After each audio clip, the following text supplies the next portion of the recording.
Salut à toutes et à tous, j'espère que vous allez bien. Bienvenue sur la chaîne Soigne ton art. Alors aujourd'hui, euh, nous continuons en fait notre série de portraits toujours consacrés notamment à des artistes qui, en fait, à travers leur art, leur travail artistique, ont contribué à apporter un éclairage sur les vertus de l'art comme soin. Aujourd'hui, nous évoquons un grand artiste brésilien, Augusto Pinto Boal. Boal, né en 1931, décédé en 2009, écrivain brésilien, dramaturge, metteur en scène, théoricien du théâtre, et puis surtout figure majeure en fait du théâtre au XXe siècle. Alors au sommaire de cette vidéo, le théâtre de l'opprimé, théâtre de Boal, donc un théâtre pour éveiller les consciences. Ensuite, le concept de Boal, le concept de spectre-acteur. Enfin, le théâtre de l'opprimé, une source d'inspiration majeure pour la dramathérapie.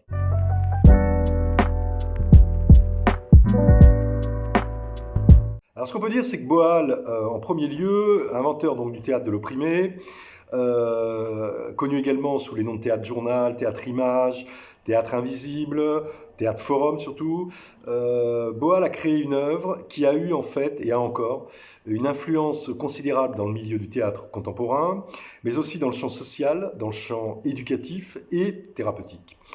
Ce qu'on peut dire également sur Boal en préambule, c'est qu'il fut profondément engagé dans la politique, au sens noble du terme, notamment au Brésil, et qu'il fut d'une certaine façon, je crois qu'il se définissait comme tel, il fut l'homme du doute et du questionnement, et qu'il a milité en fait toute sa vie, c'est un vrai militant, pour un théâtre, vecteur et outil de lutte contre toutes les formes d'oppression.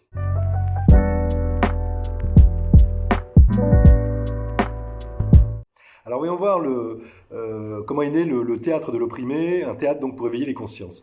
Alors en 56, donc Boal doit avoir 25 ans à peu près, il fonde à Sao Paulo, Boal je crois est né à Rio de Janeiro, mais il fonde à Sao Paulo le théâtre Arena, en fait avec comme objectif premier de développer un théâtre populaire qui puisse traiter des thématiques sociales et politiques et qui concerne en fait les classes ouvrières, prioritairement les classes paysannes aussi les étudiants et la petite bourgeoisie dite nationaliste.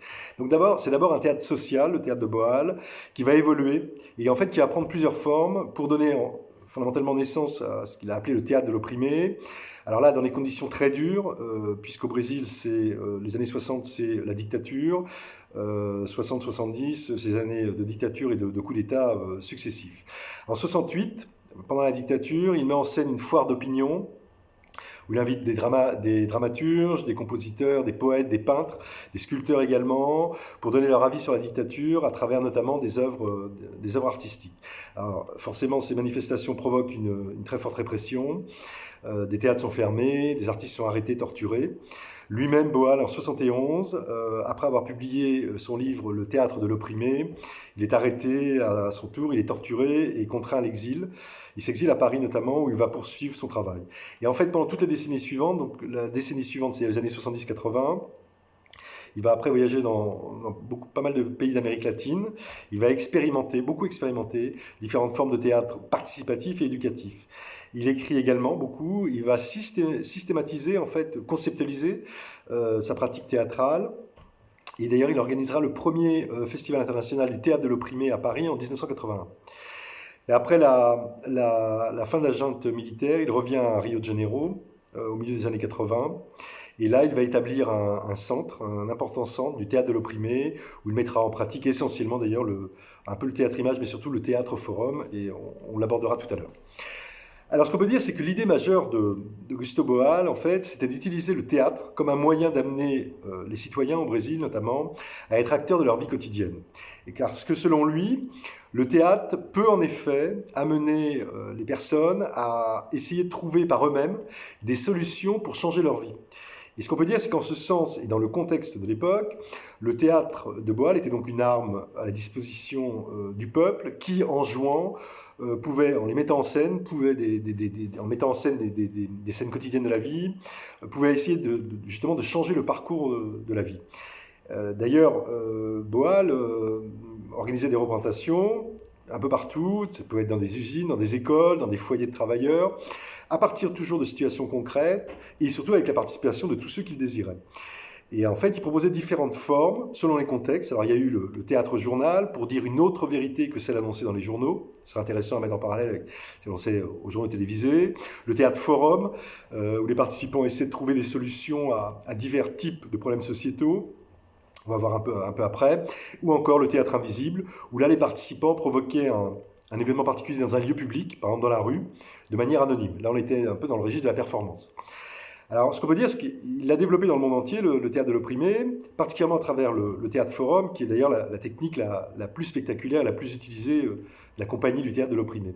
Avec toujours cette idée, selon Boal, c'était quand même avant tout de réveiller l'esprit de contestation, indispensable selon lui à toute société organisée, et surtout en fait pour soulever des bonnes questions.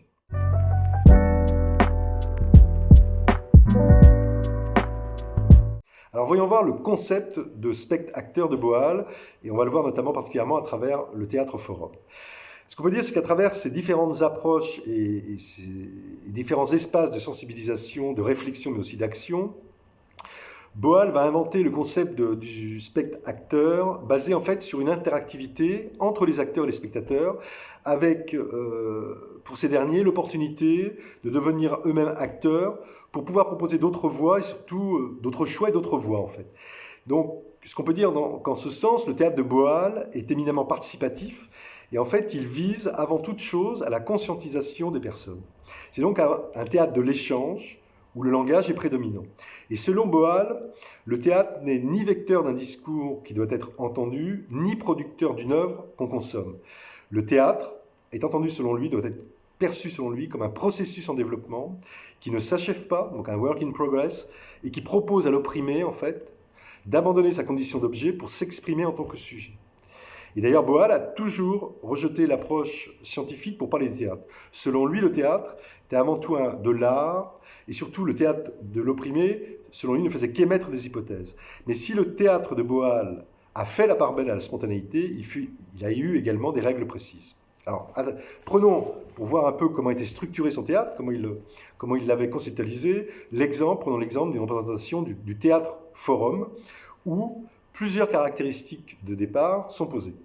Alors, par exemple, parmi les caractéristiques, le scénario doit comporter des personnages identifiés très précisément, afin que les spectateurs, ceux qui font partie du forum, reconnaissent aussitôt le positionnement et l'idéologie, en considérant que dans ce théâtre forum, on peut aborder n'importe quel sujet, n'importe quelle thématique sociale, peu importe le contexte et le milieu social. Ensuite, d'autres caractéristiques, les solutions proposées par le personnage principal de l'histoire est analysée par le forum, à savoir l'ensemble des participants, acteurs et spectateurs. Ensuite, autre caractéristique, le genre du scénario peut être réaliste, il peut être symboliste, il peut même être expressionniste, mais il ne peut pas être d'inspiration surréaliste, parce que l'idée de Boal, c'est de toujours rester ancré dans un principe de réalité. Autre caractéristique, la fin de la représentation pourrait être, d'une certaine façon, il n'y a pas de happy end, il n'y a pas de... le scénario se termine plus ou moins bien, voire mal, pour le protagoniste de l'histoire, parce que le but, avant tout, c'est surtout d'échanger, et surtout de proposer des solutions pour, au final, rejouer la pièce. Autre caractéristique, la première représentation est jouée sur un mode plutôt classique, puis on demande au spectateur du forum si les solutions proposées par le protagoniste sont bonnes. Et là, une seconde représentation a lieu, dans la foulée, puis d'autres. Avec d'un côté, donc, il y a les acteurs qui défendent leur vision, et de l'autre, il y a les spectateurs qui tentent d'imposer de nouvelles solutions. Donc ce qu'on peut dire, en résumé, c'est que, dans un premier temps, les comédiens jouent plusieurs courtes scènes évoquant des situations quotidiennes pouvant être vécues comme conflictuelles ou bloquées, puis ces scènes sont rejouées autant de fois que nécessaire, de telle sorte que le public puisse venir remplacer un personnage sur scène par exemple, ou en créer un nouveau, pour essayer en fait de parvenir à une issue plus satisfaisante. Et face aux acteurs et confronté à la scène finale, eh bien le spectateur devra tenter en fait de mettre en place des alternatives possibles aux difficultés rencontrées. Donc la représentation d'un théâtre forum est placée sous la responsabilité de la salle. Il ne s'agit donc pas d'apporter un message ou de trouver la bonne solution, mais plutôt d'expérimenter ensemble et sur scène des solutions, toutes les solutions possibles et imaginables.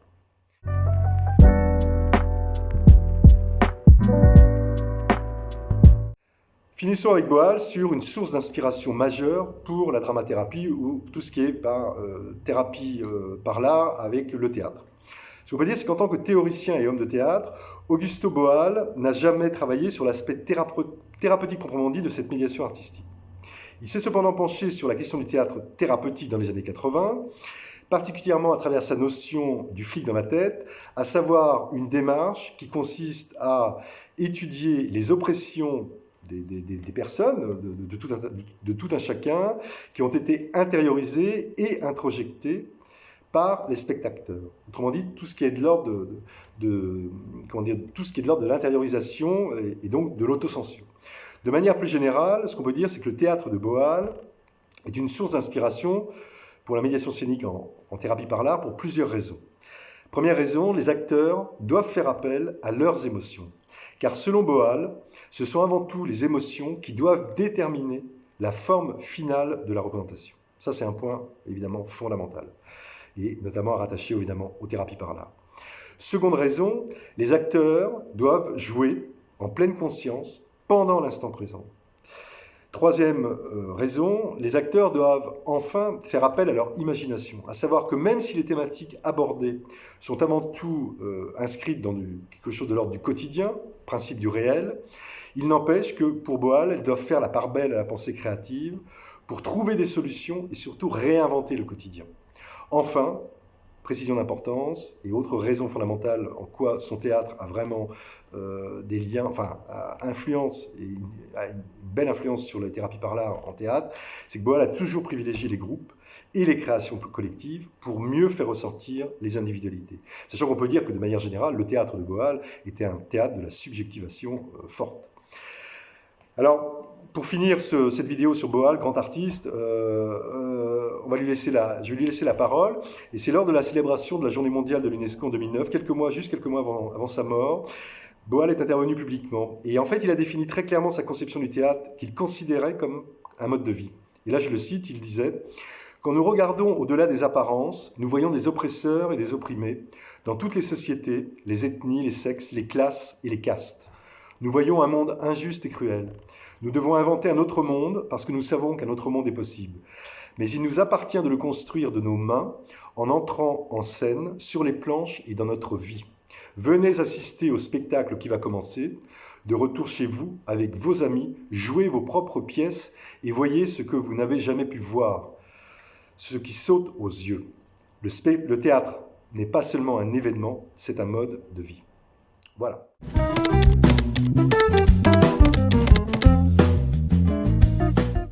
Alors à lire de Augusto Boal, L'arc-en-ciel du désir, du théâtre expérimental à la thérapie, publié en 2002, Jeux pour acteurs et non-acteurs, publié en 2004, Théâtre de l'opprimé, publié en 2007. Voilà. En attendant la prochaine vidéo, si vous souhaitez réagir ou me contacter au sujet de cette émission, toutes les coordonnées dans la barre de la chaîne. Sinon, portez-vous le mieux possible. Et d'ici là, surtout, n'oubliez pas de soigner votre art. Bye bye, à bientôt.